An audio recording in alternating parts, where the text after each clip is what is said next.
आज हम हिंदी साहित्य के एक बहुत बड़े नाम मुंशी प्रेमचंद की एक कहानी में उतरने वाले हैं। कहानी का नाम है सुखदास। और ये सिर्फ एक कहानी नहीं है, ये एक इंसान के पूरे जीवन का सफर है। एक ऐसा सफर जो भरोसे से शुरू होता है, धोखे से टूटता है और फिर एक ऐसी जगह पहुंचता है जिसकी किसी ने कल्पना भी नहीं की होगी। बिल्कुल, ये कहानी है एक बुनकर की, सुखदास की, जिसका जीवन विश्वासघात और अकेलेपन के अंधेरों से गुजरता है।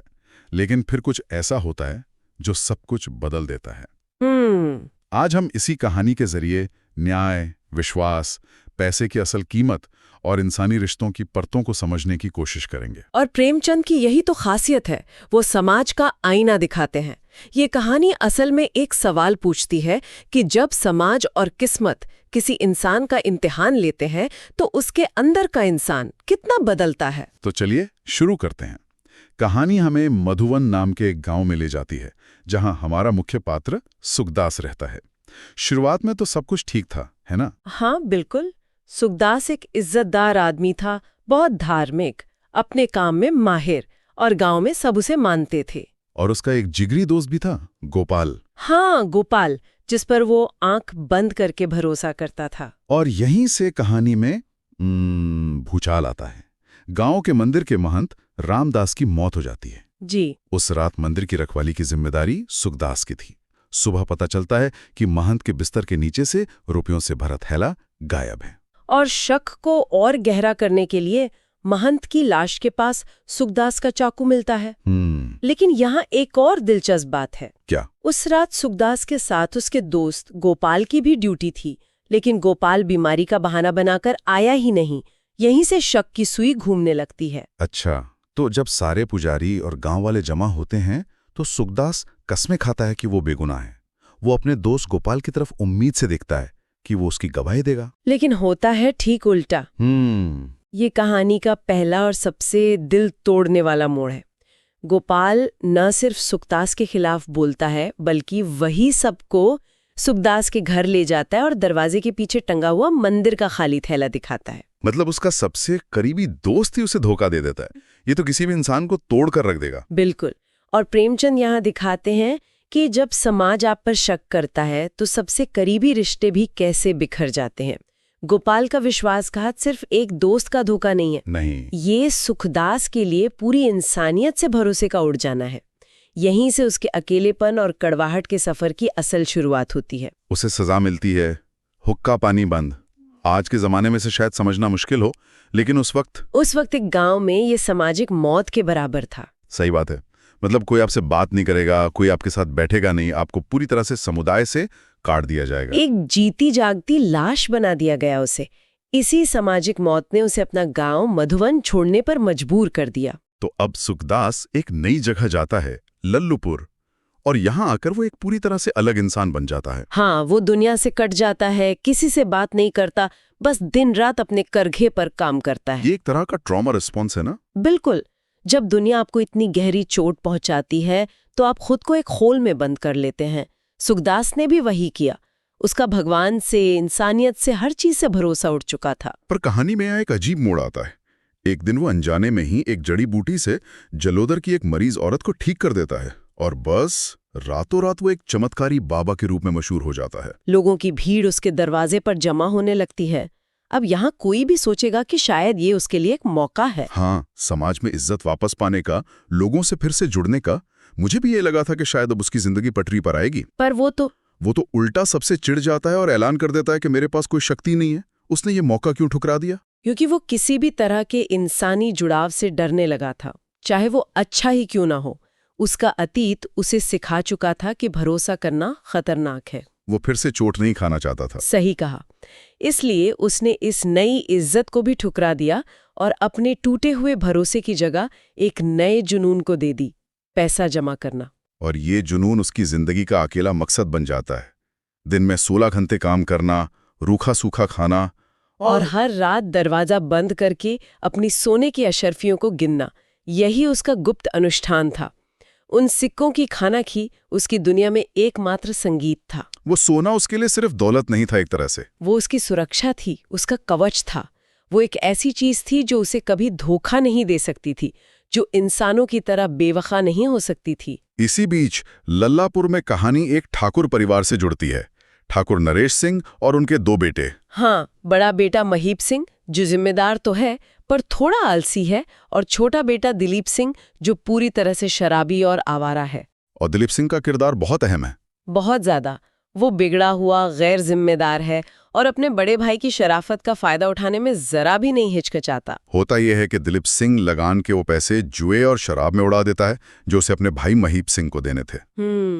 अब भाई को मुसीबत से बचाने के लिए महीप सिंह अपना सबसे प्यारा घोड़ा बेचने का फैसला करता है। एक भाई दूसरे की गलतियों को सुधारने के लिए अपनी सबसे कीमती चीज कुर्बान कर रहा है। दिलीप घोड़ा बेचने शहर जा रहा होता है। रास्ते में वो सुखदास की झोपड़ी के पास से गुजरता है और उसे उस बूढ़े जुलाहे के खजाने की अफवाह याद आती है। और तभी एक हादसा होता है और उसका घोड़ा मर जाता है। हाँ, अब वो अकेला है, पैसे की जरूरत है और एक भयानक तूफान भी आ रहा है। और यहीं किस्मत उसे सुखदास के घर ले आती है।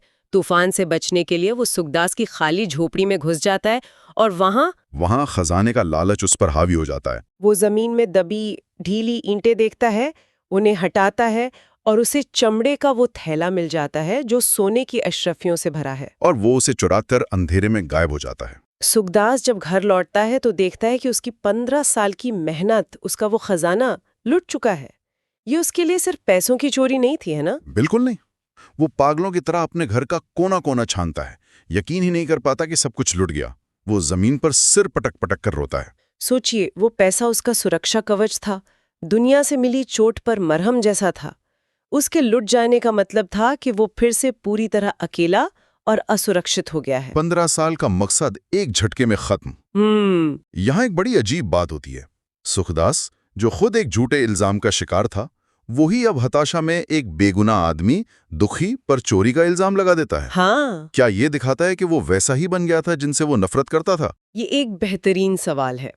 ये कहानी का एक बहुत ही मानवीय पल है।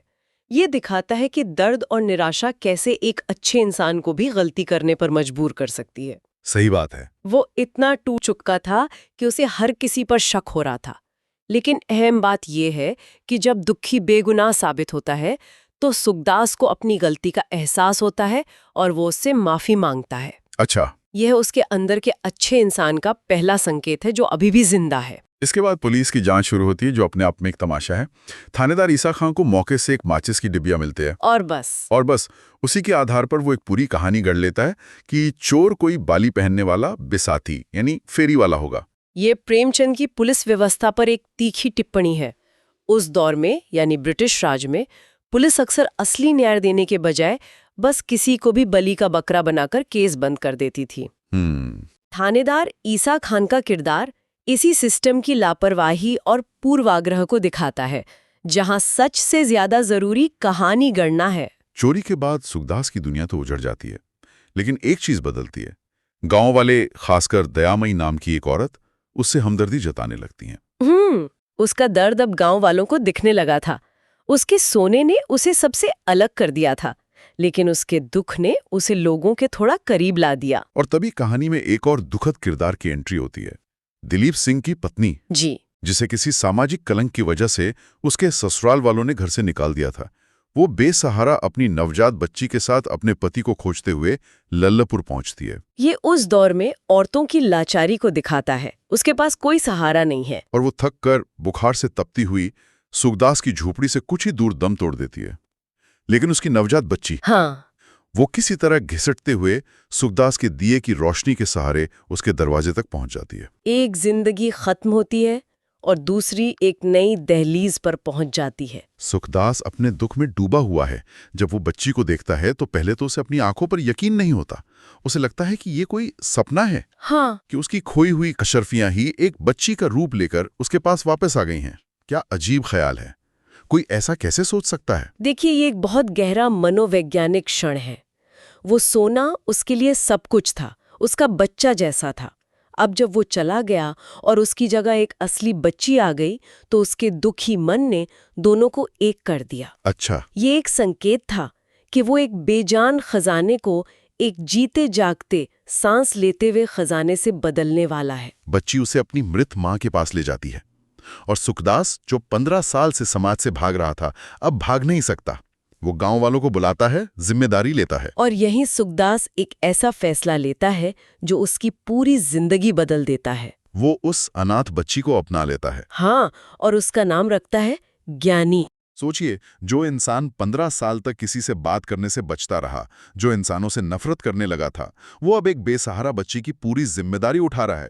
ये एक जबरदस्त बदलाव है। प्रेमचंद दिखा रहे हैं कि नफरत और पैसे से बना उसका खोल कितना भी सख्त क्यों न हो, एक मासूम बच्ची के प्यार ने उसे तोड़ दिया। वो बच्ची उसका नया खजाना बन जाती है।